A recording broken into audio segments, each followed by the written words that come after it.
どうも、バクバス1号のムーチョです。今日は1分間チャレンジをしていきたいと思います。今日の1分間は、1分間でくしゃみが何発出せるか。ルールは簡単です。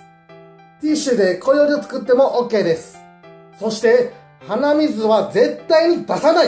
以上です。早速、チャレンジしていきたいと思います。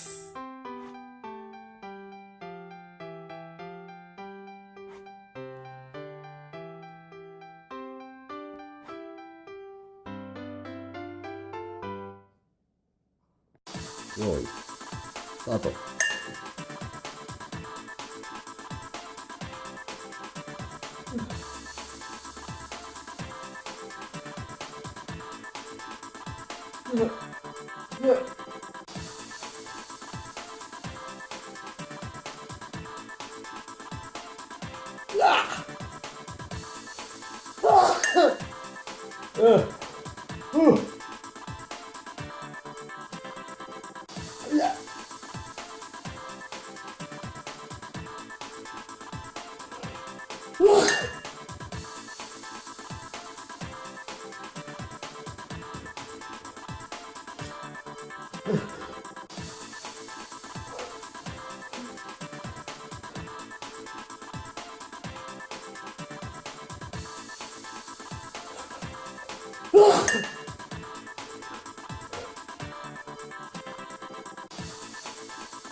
ご覧いただきありがとうございました。